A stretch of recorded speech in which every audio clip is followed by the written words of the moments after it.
मैंने आपको बताया था एक आइडियल सॉल्यूशन हुआ करता था, कौन सा था बेटा? बोलो जी, आइडियल सॉल्यूशन हुआ करता था और एक कौन सा होता था? अब आज इस बात को समझना, आज इसका ना एक एक पॉइंट क्लियर हो जाएगा आपको। आपके दिमाग में ये बात तो फिट बैठ चुकी है कि अगर ए ए इंटरैक्शन आपकी जो भी है, ए ए इंटरैक्शन जिस स्ट्रेंथ की है, अगर बी लिक्विड का B B interaction almost same उसकी है स्ट्रेंथ की, तो ए बी वाले केस में क्या होगा? अगर ए बी नियरली सेम है तो ये कौन सा सोल्यूशन हुआ? आइडियल। इन आइडियल सोल्यूशन हुआ। इन केस यहां पर कौन सा आता है? एक पॉजिटिव डेविएशन, और ये कौन सा आता है बेटा? Negative deviation.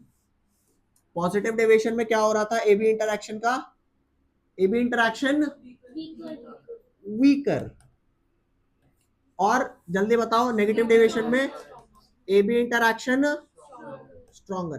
क्या आप में से कोई ऐसा कोई बच्चा है जिसे यहां तक दिक्कत हो? बेटा जो भी न्यू स्टूडेंट है ना, उन्हें आज की क्लास नहीं आएगी समझ, या फिर ये कह लो कि बहुत ना के बराबर आएगी। ठीक है, आपका जो बैकअप होगा, आप बैकअप से स्टार्ट करोगे, उसके बाद जब बैकअप कराता चलूंगा तो फिर समझ आना चालू होगा। क्लियर? आज अगर ना समझ में आया तो प्लीज टेंशन मत लेना। ठीक है, हाँ बोलो। मुझे समझ में आया कि ये वीकर के घर पे स्ट्रॉन्गर क्यों है। ये बात ही नहीं समझ आई। चेक करके देख, ए ए जितने करीब है, बी बी जितने करीब है, अगर ए बी वाले वीक हो गए तो वो दूर भागेंगे, और दूर भागेंगे तो वॉल्स ऑफ कंटेनर पे टक्कर मारेंगे, तो उस हिसाब से प्रेशर ज्यादा लगेगा ना, जितना लगना चाहिए था। तो जो ज्यादा प्रेशर लगेगा वो ओवरऑल वेपर प्रेशर बढ़ा देगा। इसी वजह से मैं बोल रहा हूँ पॉजिटिव डेविएशन, कि जो वेपर प्रेशर नेट आया वो बढ़ के आया। अगर इंटरेक्शन स्ट्रॉन्गर हो रही है तो मॉलिक्यूल्स जितने करीब आने चाहिए थे उससे ज्यादा करीब आएंगे। करीब आएंगे तो वो थोड़े जाएंगे टक्कर मारने के लिए वॉल्स पे, तो नेट वेपर प्रेशर कम हो जाएगा, जिसे बोलेंगे नेगेटिव डेविएशन।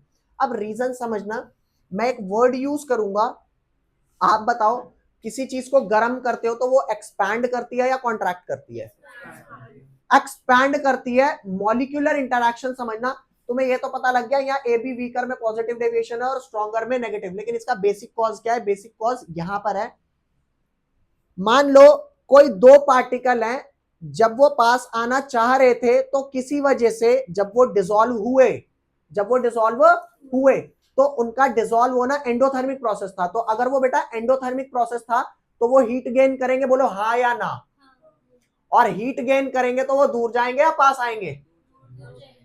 तो दूर जाने का कारण है ना क्या, कि प्रोसेस क्या है? एंडोथर्मिक। अरे बोलो, दोबारा सुन। जब मान ले तुम्हें ठंड लग रही होती है तो तुम यूं फैल करके सोते हो या फिर ऐसे यूं हो जाते हैं हम? क्यों ऐसे हम बहुत कम स्पेस ऑक्यूपाई करने की कोशिश करते हैं? क्योंकि हमें यह चाहिए होता है सरफेस एरिया कम से कम बाहर से कांटेक्ट में हो। तो समझना, यहां पे आपने ये तो बोला कि ये भी इंटरेक्शन वीक हो गई, मगर ये तो बता दो क्यों हुई? इसलिए हुई क्योंकि जो मेरा ए ए और बी बी, जब मैं डिसॉल्व हुआ, जब ए बी इंटरेक्शन बढ़ी, तो मेरा डिसॉल्व होना एंडोथर्मिक प्रोसेस था। कैसा प्रोसेस था? और जब एंडोथर्मिक प्रोसेस था तो उन्होंने हीट गेन करी, और हीट गेन करी तो और पास आएंगे या दूर जाएंगे? दूर जाने का कारण ये है। अरे लोग आपकी जिंदगी में कंप्लेंट करते होंगे तू बदल गया है, बस दूसरे अपनी हरकतें भी तो देखो। तुम्हारी हरकतें है ही ऐसी, हम तुम्हारे के साथ पहले जैसे रह ही नहीं सकते। समझ रहे हो? हाँ हाँ। हु सेड एंडो है? एक्सो है। जिनका डिसोल्यूशन एक्सो है जी, अगर उनका डिसोल्यूशन एक्सो है मींस वो हीट रिलीज करेंगे, और रिलीज करेंगे तो दे विल कम क्लोजर, और क्लोजर आएंगे तो स्ट्रॉन्गर बॉन्ड। तो स्ट्रॉन्गर और वीकर बॉन्ड का कारण मिल गया।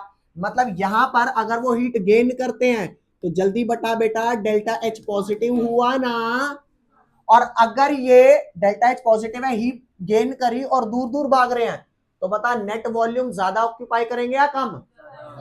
तो इनका डेल्टा वी भी क्या आएगा? Very nice. ए मान करके चलना एक छोटी सी बात, तुमने 10 ml पानी मिलाया और 90 ml मिलाई विस्की, तो बताओ पैग कितने ml का बनना चाहिए? 100। लेकिन तुम्हें 100 की जगह 110 का बन के मिलेगा तो तुम खुश होगे दुखी होगे? तुमने डाला 10 ml, प्लस कितना डाला 90 ml, तो आना कितना चाहिए था 100 अकॉर्डिंग टू कैलकुलेशन आना चाहिए था, लेकिन मान करके चल उनका डिसोल्यूशन एंडोथर्मिक था, तो पार्टिकल्स पास जब जब मिलेंगे तो पास पास जाएंगे, दूर दूर जाएंगे, दूर जाएंगे, तो वो 100 ml ही मिलेगा या फिर अब ज्यादा वॉल्यूम ऑक्यूपाई कर रहा होगा, ज्यादा। तो अब अगर मान लो वो 110 ml बन गया तो डेल्टा वी क्या हुआ, पॉजिटिव हुआ ना। ये बात समझ आई या नहीं आई? तो कुल मिला के ध्यान देना बेटा, पॉजिटिव डेविएशन में डेल्टा एच मिक्स होने पर पॉजिटिव होता है, और डेल्टा वी भी मिक्स होने पर क्या होता है बेटा, डेल्टा वी भी मिक्स होने पर क्या होता है, पॉजिटिव। ये बेटा अगर पॉजिटिव डेविएशन में नाम दे रहा हूं तो डेल्टा एच मिक्स भी पॉजिटिव है और डेल्टा वी मिक्स भी पॉजिटिव है, इसी हिसाब से यहां पर डेल्टा एच मिक्स भी क्या होगा, ये डेल्टा एच मिक्स के बोलने का मतलब है on mixing the heat is released मतलब आओ ना पास पास, बोलो भाई। और डेल्टा वी मिक्स भी क्या हो जाएगा बेटा, very nice, delta we mix भी नेगेटिव हो जाएगा, और नेगेटिव होने का मतलब ये बेसिक कॉज है। आ जाओ जी, आ जाओ आ जाओ, बस कैमरा बचा लेना, जो मर्जी करो, इधर वाले पे आ जाओ, कैमरा अपने आप बच जाएगा।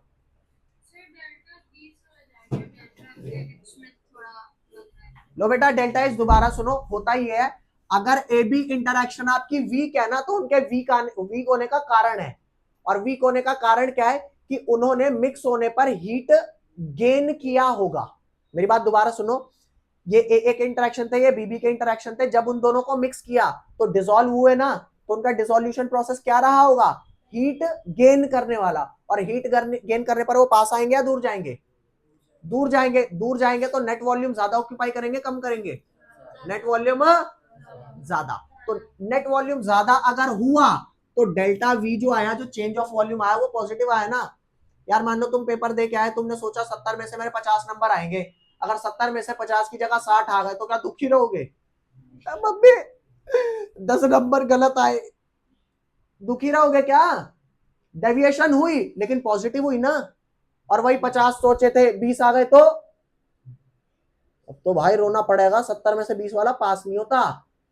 समझ पा रहे हो? तो ये इनका बेसिक कॉज है। तो डिसोल्यूशन बेटा जब सॉलिड एंड लिक्विड पढ़ा रहा था तो तब बताया था ना कि डिसोल्यूशन एंडो भी हो सकता है और डिसोल्यूशन एक्सो भी हो सकता है, तो same case liquid and liquid में भी लग रहा है। अभी बताओ समझ आया, कंफर्म, कोई डाउट यहां तक, कोई डाउट नहीं है, ठीक है। अब बेटा आप में से जितने बच्चों की अब क्लासेस कॉन्टिन्यूअस चल रही है, ये बात जो अब बता रहा हूं ये सिर्फ उनको ही समझ में आएगा, और आपको दोबारा बोल रहा हूं, मैं तो एक ही बात बार बार बोलूंगा, पहली क्लास है टेंशन मत लो, पहली में मत लो, ठीक है। जब आपकी 2-3 क्लास हो जाएंगी ना जो बैकअप वाली होंगी तब समझ में आएगा, अगर तब ना समझ आए टेंशन तो लेना। Is that clear? ठीक है। तो बेटा ये बताओ, ये वाली बात क्लियर हो गई, कोई डाउट है यहां तक?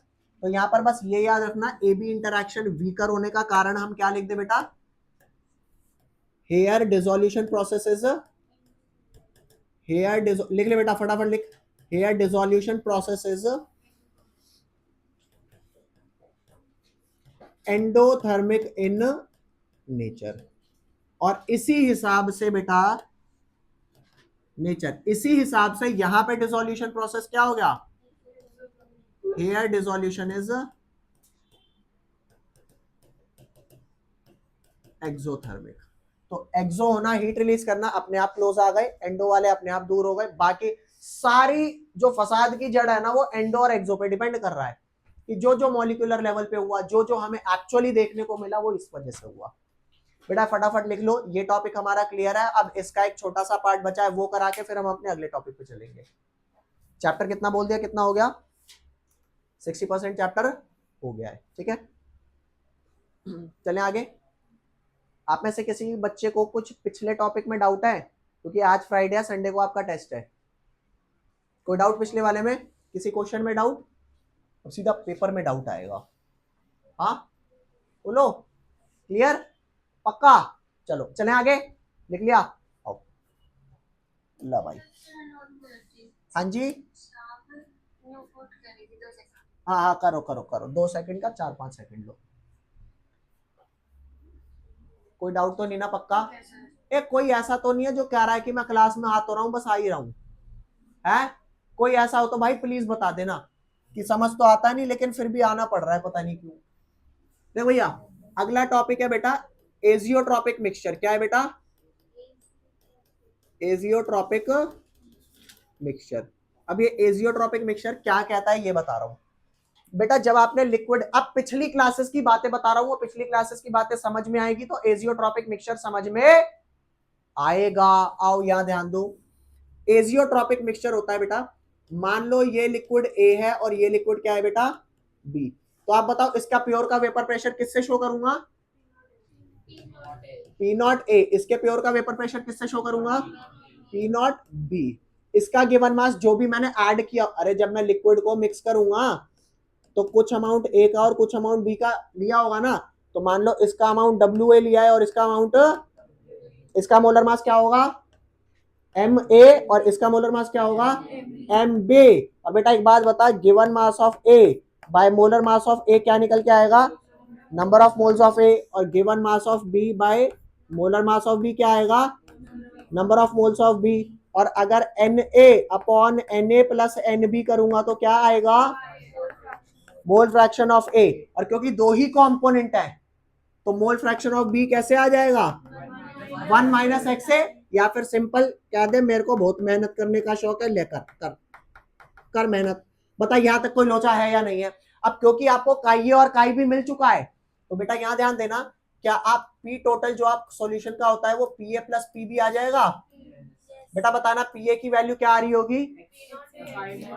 X A into P not a. तो ये आपका हो गया काई ए इंटू पी नॉट ए। फिर जल्दी बता पी बी क्या आएगा? P not be. इन दोनों को प्लस करूंगा तो पीटी आ जाएगा। बोल हाँ या ना। अब मेरे को ये बता दे एक्स ए क्या होता है तेरा? मोल फ्रैक्शन ऑफ ए इन कौन सा फेज, लिक्विड या वेपर? लिक्विड। अरे बोलो liquid. Mole fraction of A in liquid phase. और ये क्या होता है? काई बी। ओके। और यहां पर ध्यान देना, अगर तेरे को पीए की वैल्यू मिल गई और तेरे को पीबी की वैल्यू मिल गई तभी तो पी टोटल प्रेशर मिला ना। तो उसके बाद वाई ए की वैल्यू निकालनी है तो कैसे निकलेगी? P A by P total. और वाई बी की वैल्यू कैसे निकलेगी? P B by P total. अब बता दे बेटा वाई ए क्या है? Mole fraction of A in vapour state. Y B क्या है? Mole fraction of B in vapour. पहले ये बता दो, ये जो सारी कहानी हमने सुनाई इसमें कोई डाउट? और एक बात बताइए भैया, मान ले तेरे एक्स ए की वैल्यू आ रही है 0.2, तो जल्दी बता एक्स बी की वैल्यू क्या आ रही होगी? 0.8। ओहो। और वाई ए की वैल्यू जो वेपर स्टेट का है, क्या जरूरी है 0.2 ही आएगी? नहीं बेटा, जो तुम्हें क्वेश्चन कराया था उसमें अलग आ रही थी। तो मान करके चलते हैं सेम नहीं आ रही। ये वैल्यू आ रही है 0.4 और ये वैल्यू आ रही है कितनी? ये वैल्यू आ रही है 0.6। तो क्या मैं ऐसा कह सकता हूं कि लिक्विड फेज में अगर ये 20% था और ये 80% था तो वेपर फेज में मामला अलग है क्या? ये 40% है और ये बोलो, अरे बोलो। अब तुम्हारे को एक चीज बताता हूं, मान लो दो दोस्त हैं, बहुत जिगरी यार है, बहुत जिगरी, ये कि जहां देखो वो साथ साथ जा रहे हैं, जहां देखो वो। होगा तुम्हारी जिंदगी में भी कोई ऐसा कि तुम जहां जा रहे हो साथ साथ जा रहे हो, जिगरी फ्रेंड में काउंट हो रहे हो? अगर एक मर जाएगा तो तुम भी मर जाओगे? आ रहा हूं मैं तेरे पास, मैं तेरे बिना नहीं रह। इतना कोई जिगरी होता है क्या? लेकिन मान लो दो दोस्त ऐसे कि अगर धरती पे थे तो साथ साथ थे और एक मरा तो उसी की याद में अगले ही पल इनको क्या ऊपर वाला भी अलग कर पाया? अलग कर पाया क्या? नहीं। जो लोग धरती पे भी साथ थे और उनका साथ इतना तगड़ा था कि वो मर भी साथ ही गए, तो इनको अलग करना। तुम में से किसी के दिमाग में ये आ रहा है कि एक मान लो नर्क में गया हो, एक स्वर्ग में गया हो? अरे भाई इतना बड़ा ज्ञाता मत बन, यूं मान ले मर गए तो गए साथ में है। ठीक है, तो बेटा ध्यान देना, ये मिक्सचर ऐसा है जिसका कॉम्पोजिशन यहाँ 20 है, यहाँ 80 है, तो यहाँ पे 40, मतलब यहाँ पे इसका कॉम्पोजिशन बढ़ा ना। जो एजियोट्रॉपिक मिक्सचर होते हैं ये पता है कैसे होते हैं, कि अगर इनकी वैल्यू एक्स ए और एक्स बी 20 और 80 है ना, तो ये बॉइल भी एक साथ ही हो रहे हैं कि यहां भी 0.2 और यहां भी 0.8। ऐसे मिक्सचर को बोलते हैं कांस्टेंट बॉइलिंग मिक्सचर। मींस आप लिक्विड में भी जितनी परसेंटेज में साथ हो, सेम परसेंटेज में आप वेपर में भी हो। तो क्या ऐसे लिक्विड्स को मैं सेपरेट कर सकता हूं? पूछो क्यों नहीं कर सकता, समझो। मान लो यहाँ पे एक लिक्विड ए है और बी है, मान लो इनकी परसेंटेज वही है 20% ये, और ये कितना परसेंट? 80। ये 20% और ये 80%। अब अगर मैं इन्हें नीचे से हीट करता हूं, क्या करता हूं बेटा? नीचे से हीट करता हूं, तो ऑब्वियस सी बात है अगर ऊपर से बंद कर रखा है तो वेपर बनेंगे। मान लो नीचे इनकी जो वो थी 20 और 80 का रेशो था, ऊपर अगर जाके कुछ ये हुआ कि ए मान लो ऊपर 0.6 है और ये ऊपर जाके 0.4 है, तो जो वेपर होंगे वो रिच होंगे ए में और कम होगा किसमें? समझ पा रहे हो? मतलब वेपर ज्यादा किसके बने? ए के, और वेपर कम किसके बने? बी के। तो जब इनमें डिफरेंशिएशन आता है ना वेपर, जो इनके मोल फ्रैक्शन का होता है लिक्विड और वेपर वाले में, तब आप उन्हें सेपरेट कर सकते हो। एजियोट्रॉपिक मिक्सचर वो होते हैं जो इनका लिक्विड फेज में कॉम्पोजिशन की वैल्यूज है सेम आपकी वेपर फेज में आ रही है, बंदा कहे कि यार करूं अलग तो कब करूं। जैसे वही है कि भगवान ने कहा एक को मार देता हूं, बड़ी यारी दोस्ती इनकी दिल्ली में मशहूर हो रही है, पूरे इंडिया तक बात जा रही है, वर्ल्ड तक फेमस हो रहे हैं, एक को मार देता हूं, ले मार दे, दूसरा भी मर गया। अब भगवान यूं सोचेंगे यार गलत तो नहीं कर दिया, बताओ क्या मेरे से पाप तो नहीं हो रहा, इन दो को मैंने जुदा कर दिया? नहीं हुआ जुदा, क्योंकि ऊपर भी जाके क्या है, पहले दिन दुनिया में जब थे तो लोगों का जीना आराम कर रहे थे, अभी ऊपर बन के घोस्ट बन गए, अब साथ में मिलकर डराएंगे ना बेटा। घोस्ट बन गए भाई, घोस्ट बन गए। आत्मा आत्मा आत्मा। दोस्त थे ना तो खटखटाते थे, टोक टोक आऊं क्या, अभी तो कहीं भी आ जाएंगे। तेरा पाला नहीं पड़ा ना आत्मा से अभी तक, भगवान ना करे पड़े। हाँ बेटा बोल। सर वहाँ पे मतलब हाँ। ए का जो पेपर में डेंसिटी ज्यादा है क्योंकि वो ज्यादा वॉलेटाइल है। हाँ अभी वॉलेटिलिटी यहाँ इंट्रोड्यूस करूंगा, ये इंट्रोड्यूस करूंगा, अभी पढ़ के आइए पहले से। नहीं नहीं बढ़िया, बहुत बढ़िया है, बहुत बढ़िया है। ए भैया बोल रहे हैं, तो एजियोट्रॉपिक मिक्सचर को क्या मैं बोल सकता हूं कि they can not be separated by fractional distillation या नॉर्मल डिस्टिलेशन, वो इससे सेपरेट नहीं हो सकते। इनको मैं बोलता हूं कांस्टेंट बॉइलिंग। वाई बेटा कांस्टेंट बॉइलिंग? एजियोट्रॉपिक मिक्सचर का एक खासियत ध्यान देंगे बेटा, यहां पर ध्यान देना। एजियोट्रॉपिक मिक्सचर में क्या खासियत है कि एक्स से बराबर होगा वाई ए के, और एक्स बी की वैल्यू किसके बराबर होगी? तो ये मिक्सचर कैसे हैं? Azeotropic mixture. अभी बताओ भाई, कोई डाउट यहां तक? ठीक है बेटा, आप सबके पास बुकलेट होगी, बुकलेट निकाल फटाफट, और बुकलेट में पेज निकाल फटाफट जल्दी से। पेज नंबर बताऊं कौन सा? ये देख क्या लिख रहा है इसमें, 7 लिख रहा है। क्या लिख रहा है बेटा इसमें? 7। भैया पढ़ियो क्या लिखा है? 7।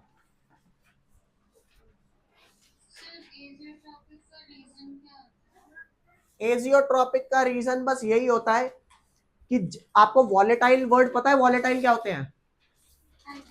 वॉलेटाइल होता है कौन इजीली उड़ जाए। एक बात बताओ, अगर जमीन पे पानी फेंकूंगा और पेट्रोल फेंकूंगा, कौन जल्दी उड़ेगा? पेट्रोल। एक होता है ना नेल पेंट रिमूवर थिनर, वो फेंकूंगा तो हाँ, तो एसीटोन जल्दी उड़ेगा। ये बात समझ गए? तो जो चीज जल्दी इवेपोरेट हो रही है वो ज्यादा क्या है? वॉलेटाइल। जो इवेपोरेट नहीं हो रही वो क्या है?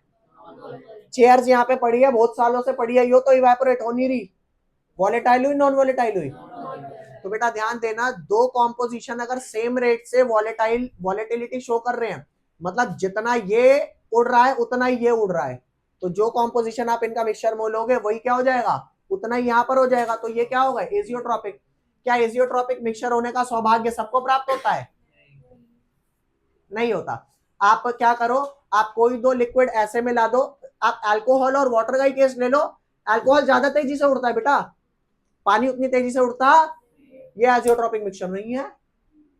लेकिन एक बात और बताता हूं, एक बात और बताता हूं, एजियोट्रॉपिक मिक्सचर कोई बनेगा या नहीं बनेगा ये इस पे भी डिपेंड करता है आपने उनकी कितनी कितनी कॉन्सेंट्रेशन ली है। मान लो 70 और 30 के रेशियो में वो एजियोट्रॉपिक नहीं थे, लेकिन 60 और 40 के रेशियो में एजियोट्रॉपिक। अब तुम कहोगे मुझे कैसे पता लगेगा, क्या मैं ये याद करूं बैठ करके? नहीं, याद नहीं करना। कुछ एक एग्जाम्पल किताब में दिए हैं, वो वैल्यू भी याद नहीं करनी आपको। बोलो समझ आया कि नहीं आया? नहीं आया या आया? नहीं आया? बोलो बेटा। यहां ध्यान दे, एजियोट्रॉपिक मिक्सचर क्या लिखा हुआ है यहां पर? भैया, ओ भैया, क्या लिखा है ये? अरे लिखता क्यों नहीं भाई, भाई लिखना। क्या लिखा है बेटा? Azeotropic mixture. Azeotrope at the constant boiling temperature liquid mixture vaporises without change in, without change in composition का क्या मतलब है कि लिक्विड फेज में एक्स ए और एक्स बी की जो वैल्यू थी सेम वैल्यू कहां आ रही है, वाई ए और वाई बी की। ठीक है, they boil without change in composition and condensate contain same composition. भैया लिक्विड में अगर 20-80 थे तो वो ऊपर भी जाकर के 20-80 के ही रेशो में है, समझ गए? उसके बाद उन वेपर को जब ठंडा करके निकालोगे तो भी तो 20 और 80 का ही मिलेगा। ये ठंडा करने वाली बात कितनों को समझ में नहीं आई? जल्दी बोलो जल्दी। हाँ, याद ध्यान दे भैया, याद ध्यान दियो। देख क्या लिख रहा, मान ले यो तेरा पानी, क्या है ये, क्या है ये? पानी। और ये इसके अंदर मैं डाल देता हूं गंदगी, चिक चिक चिक चिक चिक चिक चिक चिक। ये गंदगी है, धूल। क्या है बेटा?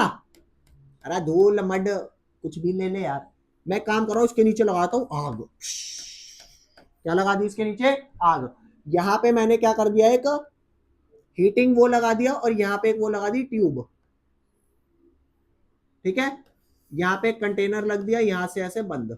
तो अब बता, जब हीट करूंगा तो क्या इजीली इवेपोरेट होगा, बॉइल होगा, पानी या गंदगी? पानी। बोलो। तो पानी ऊपर जाएगा, वेपर बनेगा, यहाँ आके तो चेक करना यहाँ पे प्योर वाटर आएगा या अगेन मड आ जाएगी। तो सेपरेट करने का वो हुआ ना मामला। अरे एक पर्टिकुलर कांस्टेंट बॉइलिंग का मतलब समझो कि सेम टेम्परेचर पे साथ साथ बॉइल हो रहे हैं, इसका मतलब ये है। टेम्परेचर तो कुछ होगा, जैसे वाटर का 100 होता है, होगा उसका कुछ। क्या वाटर का बॉइलिंग पॉइंट हमेशा 100 होता है बेटा? नहीं, वो डिपेंड करता है आउटर मोस्ट का जो एक्सटर्नल प्रेशर है वो क्या है, वो भी हम बात करेंगे, वो नेक्स्ट क्लास का टॉपिक है। फिलहाल आप ये बताओ, आपको ये वाली बात क्लियर हुई कि नहीं हुई? हुई। तो यहां पर अब यहां ध्यान देना बेटा, at the constant boiling temperature liquid mixture vaporizes without change in composition and the condensate contains same।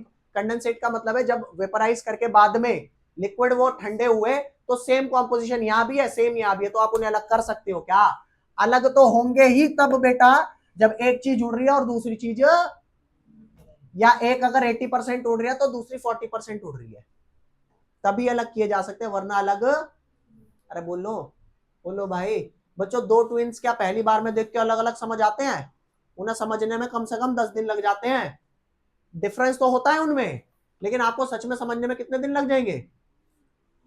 कम से कम 10 से 15 बता रहा हूं बेटा, इससे कम में नहीं समझ पाओगे।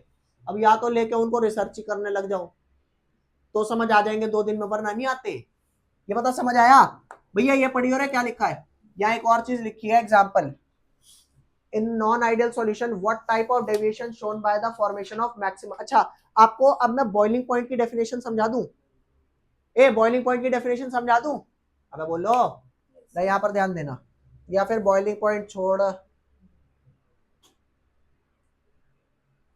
ये अगर पेपर में आता है व्हाट आर एजियोट्रॉप्स, तो अब लिख पाओगे? क्या लिखोगे? Azeotrope are the binary mixture of solution that have the same composition in liquid as well as in, is that clear? अरे समझ गए? They have almost constant boiling, मतलब सेम बॉइलिंग पॉइंट होते हैं इनके। It is not possible to separate the component of azeotropes by fractional. अरे normal distillation तो छोड़ दो, फ्रैक्शनल भी नहीं अलग कर पा रहा कि उन दो दोस्तों को जो एक मरा दूसरा मरा, इंसान तो छोड़ दो, भगवान भी नहीं अलग कर पाए। दोस्ती ये होनी चाहिए। अच्छा, मतलब वो मर गया तो मैं भी मर जाऊं? छोड़ो, यहाँ पर आ जाओ यार, तुम नहीं समझोगे। क्या भैया पढ़ के लिख रहा, how is that alcohol and water are miscible in all proportions? ओए, दारू इतनी सी, पानी इतना सारा, या पानी इतनी, दारू इतना सारा, बताओ हर प्रोपोर्शन में क्यों डिसॉल्व हो रहा है? बिकॉज बेटा, बिकॉज वाटर के अंदर कौन सी इंटरमोलिकुलर फोर्सेस आती है? H bonding. बधाई हो। और जल्दी बताओ, अल्कोहल्स के अंदर कौन सी आती है?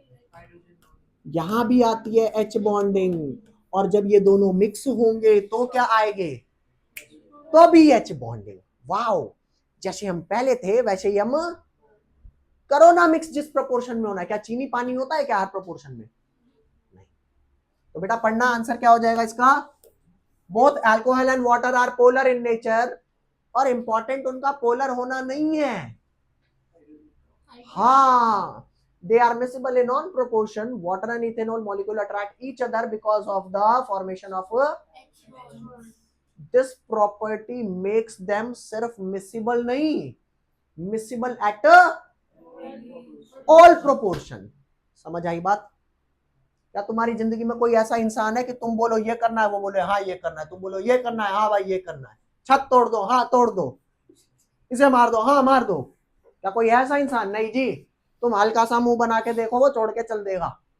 तो भैया यहाँ ध्यान देना, ये समझ आया कि नहीं आया? ये बार बार सेम क्वेश्चन आ रहा है, डिवाइन एजियोट्रॉप बोलो, अरे बोल भाई, नेक्स्ट आजा बताऊंगा और क्या है ये। अब भैया लास्ट क्लास में explain why a solution of chloroform and acetone shows negative deviation. Chloroform में जल्दी बता कौन सी इंटरएक्टिव फोर्सेस थे? डीडी। और एसीटोन में क्या था? डीडी। लेकिन जब क्लोरोफॉर्म और एसीटोन मिला तो क्लोरोफॉर्म का CH CO के साथ H बॉन्ड, तो क्या हुआ?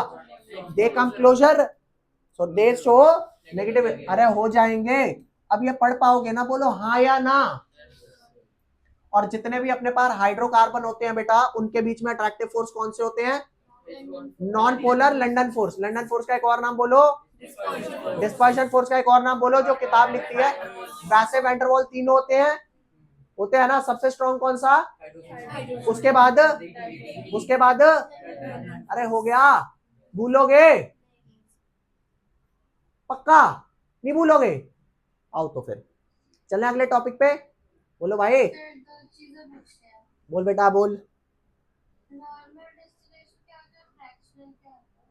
आम बम बम बम बोले, क्या बोले? इसको नॉर्मल और फ्रैक्शनल को समझा देता हूं बेटा, क्या होता है। नॉर्मल डिस्टिलेशन में बेटा, ये जो आपका ये ट्यूब है, ये नॉर्मल होती है। क्या बात बता दी तूने। नॉर्मल वाले में क्या होती है और फ्रैक्शनल वाले में? बता दो, मारोगे नहीं तो। फ्रैक्शनल वाले में क्या होती है बेटा, समझ, यहाँ पे ना हिंड्रेंस बनी होती है। क्या बनी होती है?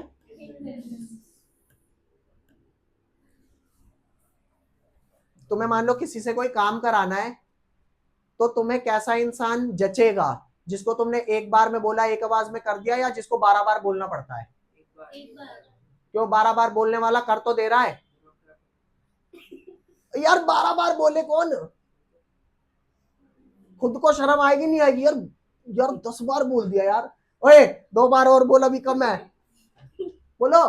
तो जब आप बीच में हिंड्रेंस लगाते हो ना बेटा, तो जो चीज, जैसे मान ले कोई चीज 60% बॉइल हो रही है और कोई चीज 40 हो रही है, तो 60 वाली थोड़ी जल्दी इस हर्डल को पार करता है और 40 वाली, समझ पा रहे हो? तो फ्रैक्शनल डिस्टिलेशन थोड़ा उनके लिए ज्यादा ठीक है जिनके बीच में बॉइलिंग पॉइंट का गैप थोड़ा कम है। समझ पा रहे हो? तो इस बात को, ये जो इनकी सेपरेशन वाला मामला है, अभी फिलहाल उसका मतलब ठीक है, नॉलेज बेस्ड ठीक है, लेकिन अभी उसका ऐसा कोई काम नहीं है। चलें आगे, बोलो। आओ तो फिर, हाँ बेटा बोल। जैसे अल्कोहल का कल आप एग्जांपल दे रहे थे, तो उसमें जो C और H वाले बॉन्ड्स होंगे वो तो सारे डाइपोल हो जाएंगे, और जो O और H वाले होंगे वो सारे H बॉन्ड्स होंगे। नहीं, सी सुन, C और H वाले डाइपोल नहीं है। मैंने बोला था CH को प्रैक्टिकली क्या मानना है बेटा?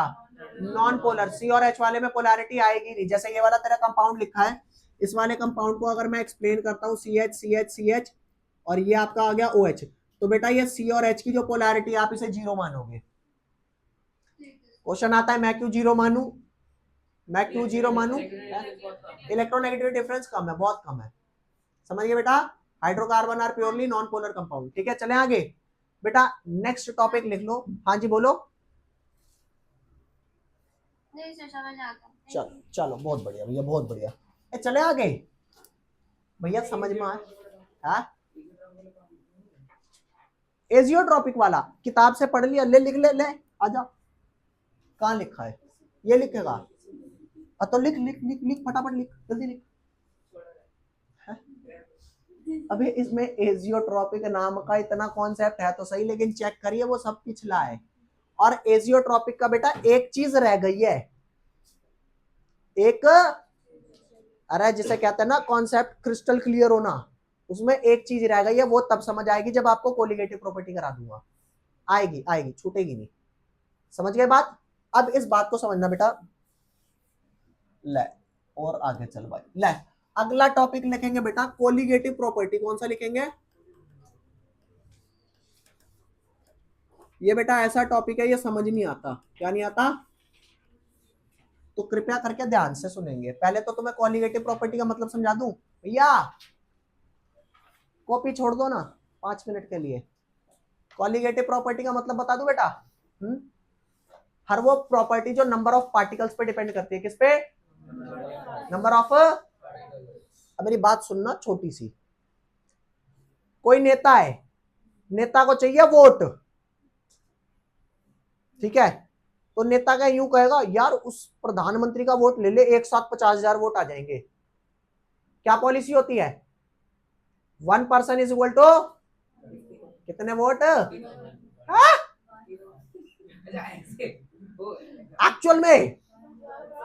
एक्चुअल में एक आदमी का कितना वोट काउंट होता है? एक। चाहे वो छोटा हो, चाहे वो मोटा हो, चाहे लंबा हो, अब एक ही तो काउंट होगा। तो इस हिसाब से अब आप बताओ, अगर आपको वोटिंग से इलेक्शन जीतना है तो आपको बंदे अमीर, रईस और एजुकेटेड चाहिए या बस नंबर्स में बंदे चाहिए? क्यों? वोटिंग करने का पढ़ाई लिखाई से कोई लेना देना नहीं। पढ़े लिखे का वोट ज्यादा होना चाहिए नहीं होना चाहिए? करा हाँ होना है, नहीं होना चाहिए बेटा। परफेक्टली डेमोक्रेटिक कंट्री में नहीं होना चाहिए, क्योंकि जीने का हक सबको है। और इसी से एक बात आती है, कोई एक अकेला इंसान होल्ड नहीं रख पाएगा। वरना एक अकेले वोट प्रधानमंत्री को तुम दे दो, 5 करोड़ वोट अकेले तेरे हैं। चलो आपको एक छोटी सी बात बता देता हूं, आप किसी ऐसी कंट्री में आज तक नहीं रहे जहां पे तानाशाही है। आपको अगर वहां तानाशाही मतलब डेमोक्रेसी का डिक्टेटरशिप, जिस दिन वहां रहने का मतलब वहां रहने का वो प्राप्त होगा ना सौभाग्य, तो पता लगेगा कितना बड़ा दुर्भाग्य हो गया। सर डिक्टेटरशिप में तो वोटिंग होती है।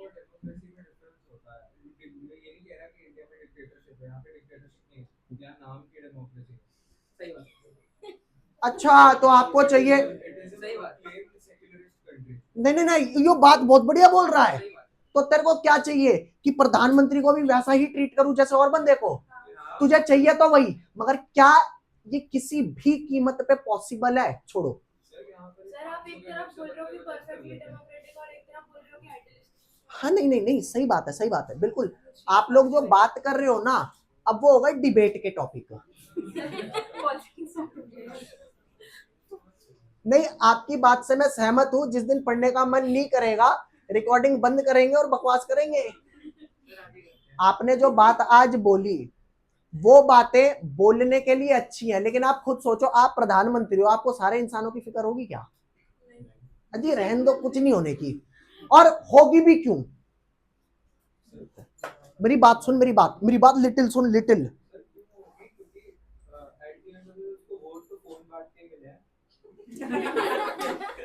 ये तो फिर भी फोन बोल रहा है। मिले तो किसी और चीज से है। काका तेरी, हाँ नहीं बोलेंगे तेरी, सही बात है। हाँ नहीं नहीं नहीं, तेरी तेरी बात बिल्कुल सही है। बस मुझे ये बता दे, क्या ये चीज ठीक होगी किसी एक आदमी के वोट की कीमत ज्यादा कर दूं कि आपका एक वोट 10 करोड़ काउंट होगा?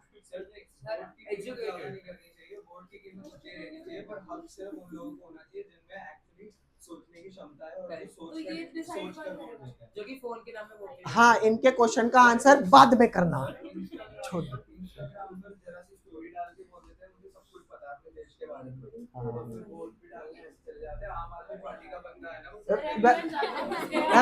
नहीं नहीं नहीं नहीं, मेरी बात सुनो, मेरी बात सुनो, मेरी बात सुनो। आप जो बात कर रहे हो ना, वो उसमें उसमें बहुत मजा आ रहा है। बहुत मजा आ रहा है।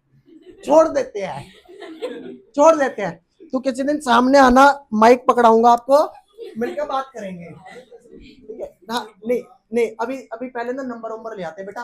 अपना केमिस्ट्री का इतिहास ना खराब रहा है, ठीक है? तो वो नहीं खराब करते, करेंगे ऐसी सब बातें भी करेंगे जिस दिन मन नहीं होगा पढ़ने का, ठीक है? आओ यहाँ पे आओ। मैं गलती बात बोल गया ना, ये कॉलिगेटिव प्रॉपर्टी का सारा लोचा है। कॉलिगेटिव प्रॉपर्टी हर वो प्रॉपर्टी है जिसको नेचर ऑफ सॉल्यूट से लेना देना नहीं है। तुम आयनिक हो या तुम कोवेलेंट हो, इस बात से लेना देना उसको ये मतलब है कि कितने पार्टिकल हैं। every property that depends on number of solute particle is called colligative। क्यों भाई, नेचर मैटर नहीं करता? नहीं करता, नहीं करता ना, तो तुम कॉलिगेटिव प्रॉपर्टी हो, क्योंकि नेचर मैटर क्या मैटर कर रहा है? Number of solute particles. तो बेटा अंग्रेजी में लिखेंगे, अंग्रेजी में लिखेंगे भैया, एनी प्रॉपर्टी, बेटा any property which depends only on number of solute particle and not on their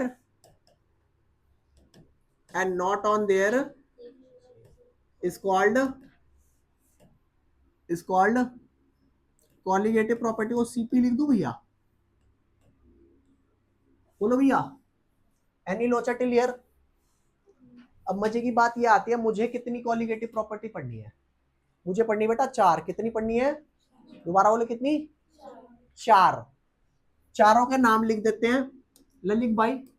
चारों के नाम, पहले का नाम है, ऐसा लिखूंगा समझ कुछ नहीं आएगा, RLVP। क्या है बेटा पहले का नाम? RLVP। दूसरे का नाम है EBP, ओहो। तीसरे का नाम है DFP। चौथे का नाम है OP। चौथे का नाम क्या है बेटा? OP। पहली स्टार्ट करते हैं, क्या स्टार्ट करते हैं? RLVP। RLVP जो है डिटेल स्टडी कर रहे हैं किसकी? डिटेल स्टडी कर रहे हैं बेटा किसकी? RLVP की। तो यहां पर ध्यान देना बेटा, एक पुरानी यादों को ताजा कर लेते हैं। वन से किसे मैंने बताया था, वन किसे बोलते हैं? सॉल्वेंट। टू किसे बोलते हैं? ये याद है ना? W किसे बोलते हैं? हाँ, कैपिटल M किसे बोलते हैं? मोलर। ये बात क्लियर है? अरे कोई लोचा, जोर से बोलो। ये बेटा आपने लिया एक सॉल्वेंट। क्या लिया बेटा? सॉल्वेंट। ये सॉल्वेंट के मॉलिक्यूल्स हैं, और इस सॉल्वेंट के मॉलिक्यूल अगर ऐसे बंद रहेंगे तो ऊपर कुछ वेपर प्रेशर लगाएंगे, बोलो हाँ या ना? है? तो यहां पर हम लिखेंगे, ये मेरा जो भी सॉल्वेंट है बेटा, I don't care about that तुम कौन से सॉल्वेंट हो, बस केयर अबाउट दैट कि ये सॉल्वेंट है। तो यहां पर बेटा हम क्या लिखेंगे? Let us take a volatile solvent. क्या लिया बेटा मैंने? A volatile solvent whose vapour pressure is P1 naught. इस सॉल्वेंट को क्या बोलते हैं? 1। वेपर प्रेशर को बोलते हैं P, और क्योंकि प्योर लिक्विड है इसलिए नॉट। Is that clear? बधाई हो। आगे की बात सुन, ये P1 नॉट की वैल्यू, एग्जांपल ले लेता हूं, ले लूं एग्जांपल ले ले। P1 नॉट की वैल्यू क्या है? बोलिए भैया। 400 mm ऑफ एग्जाम्पल ले लिया। ये व्हाइट कलर का जितना लूंगा ये एग्जाम्पल है, डेरिवेशन में शामिल नहीं है। तो मेरी बात सुनना बेटा, वॉलेटाइल सॉल्वेंट का प्योर का वेपर प्रेशर आया P1 नॉट। अब मैं इसके अंदर एक छोटा सा काम कर रहा हूं, now add some non volatile solute. क्या ऐड किया बेटा? अगर नॉन वॉलेटाइल सॉल्यूट ऐड किया तो अब सॉल्यूट प्लस सॉल्वेंट क्या बन गया? सॉल्यूशन। तो अब आपको बताना है सॉल्यूशन का वेपर प्रेशर 400 ही रहेगा, कम होगा या ज्यादा होगा?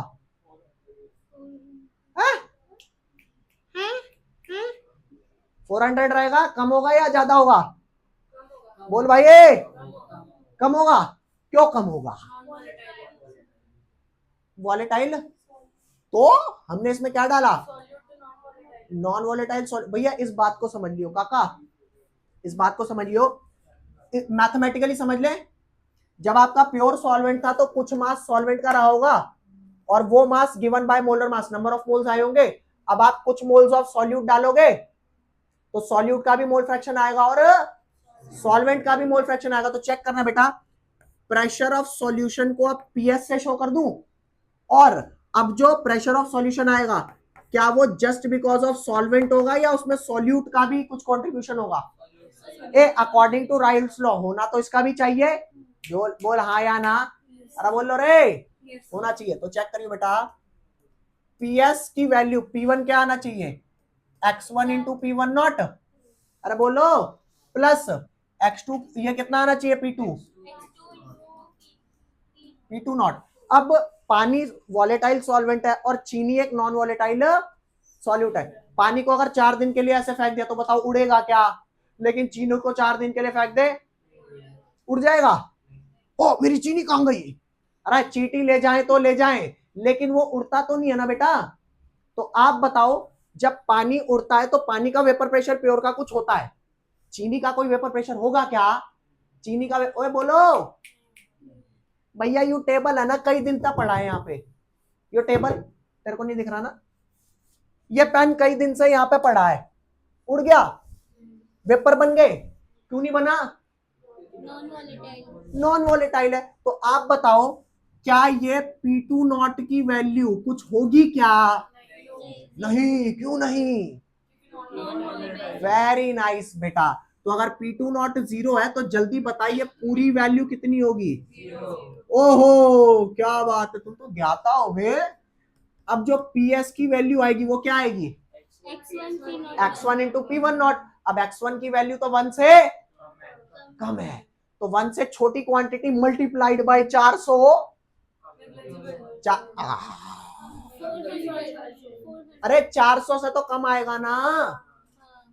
मेरे नहीं आ रही कुछ समझ, तू बता भाई। मैं P2 नॉट की वैल्यू 0 क्यों हुई, समझ आया? बता क्यों? हाँ, और अगर P2 नॉट 0 है तो x2 into P2 not total 0 हो गया, बोल रहे। अब जो PS की वैल्यू आएगी वो सोलली बिकॉज ऑफ वाटर आएगी। तो PS की वैल्यू जो आएगी वो आई x1 इंटू P1 नॉट, बोलो हाँ या ना? क्या आई वैल्यू बेटा? x1 into P1 not. तो क्या बेटा मैं बोल दूं कि जो PS की वैल्यू है वो less I as compare to P1 naught, बोलो हाँ या ना? अरे बोलो ओके। अब यहां पर ध्यान देना, तो चेंज इन प्रेशर क्या आया होगा बेटा? P1 नॉट एक्चुअल माइनस में PS, P1 not actual minus, अरे पहले 400 रहा होगा, बाद में मुझे क्या पता 300 हुआ, 360 हुआ, 380 हुआ। वो तो डिपेंड करेगा ना कितना ज्यादा सोल्यूट का फ्रैक्शन डाला था। जितना ज्यादा सोल्यूट का फ्रैक्शन डालोगे उतना सॉल्वेंट कम रह जाएगा, और उतनी कम क्वांटिटी से मल्टीप्लाई कर देगा, डिक्रीज नहीं होगा। क्या ये बातें रटने की है? सॉल्यूशन चैप्टर में एक चवन्नी ऐसी नहीं है जो तुम्हें रटनी पड़े, सिवाय वो मोलारिटी मोलालिटी उनके फॉर्मूले के। बाकी तो सारी चीजें समझ में आनी चाहिए भैया। तो अब बताइए, चेंज इन प्रेशर जो आया ये इस अमाउंट से हमेशा डिक्रीज होगा या कभी बढ़ भी सकता है? मतलब ये वैल्यू 400 रही होगी और PS वैल्यू मान ले 380 आई, तो 400 माइनस 380 20 आया ना, तो 20 वैल्यू डिक्रीज हुई ना। तो मतलब डेल्टा P जो होगा वो हमेशा लोअर होगा या बढ़ भी सकता है? लोअर होगा ना। That's why this is called lowering of vapour pressure, that's why it is called. पर ये तो रिलेटिव भी है, पर ये तो क्यों?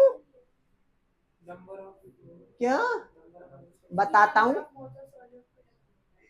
नहीं ना बताता हूं, टेंशन मतलब रिलेटिव क्यों हुआ बता। ये डेल्टा P समझ आया? P1 नॉट माइनस PS, और PS की वैल्यू क्या डालेंगे बेटा? आधा बा क्या? PS कम क्यों आया? यहां ध्यान दे, ये जो मोल फ्रैक्शन x1 की वैल्यू आएगी बेटा वो क्या आई होगी? एक एग्जांपल ले ले, मान ले x2 की वैल्यू तेरी 0.2 थी, तो x1 की क्या रही होगी? बोल 0.8 रही होगी। अब 0.8 इंटू 400 क्या आया होगा? तो बता, PS की वैल्यू जो अब आई वो 320 हो गई ना। तो बेटा ध्यान देना, नॉन वॉलेटाइल सॉल्यूट जब भी आप डालोगे सॉल्वेंट के अंदर, तो जो पहले वेपर प्रेशर लग रहा था अब नेट वेपर प्रेशर, इसी वजह से तो टॉपिक है लोअरिंग ऑफ वेपर प्रेशर। अब रिलेटिव क्यों है? रिलेटिव समझा रहा हूं, क्या बोला मैं? रिलेटिव क्यों है, रिलेटिव समझा रहा हूं मैं। तो यहां पर ध्यान दो, P1 नॉट माइनस PS की जगह x1 इंटू P1 नॉट। बेटा जल्दी बता, क्या P1 नॉट यहां से कॉमन निकालू क्या? 1 माइनस x1, और P1 नॉट को यहां नीचे ले जाके डिवाइड करूं क्या? तो जब जो आपका डिक्रीज हुआ, लोअर हुआ वेपर प्रेशर, अगर आप उसको ओरिजिनल जो इनिशियल था उसके रिलेशन में फ्रैक्शन निकाल लोगे तो रिलेटिव नहीं आ गया। That's why the property was lowering in vapour pressure, लेकिन क्या बन गई? Relative lowering in vapour pressure. और बेटा याद रखना, relative lowering in vapour pressure कारण है एलिवेशन इन बॉइलिंग पॉइंट का, relative lowering in vapour pressure कारण है डिप्रेशन इन फ्रीजिंग पॉइंट का। मगर वो पढ़ेंगे अगली कक्षा में। कब? पैक कर दो कॉपी, रुक जा, याद ध्यान दे। ये P1 नॉट बेटा नीचे ले आऊं क्या? नीचे ले आ। तो बताइए delta P bye P1 not, क्या ये वैल्यू हो गई मेरी relative lowering in vapour pressure?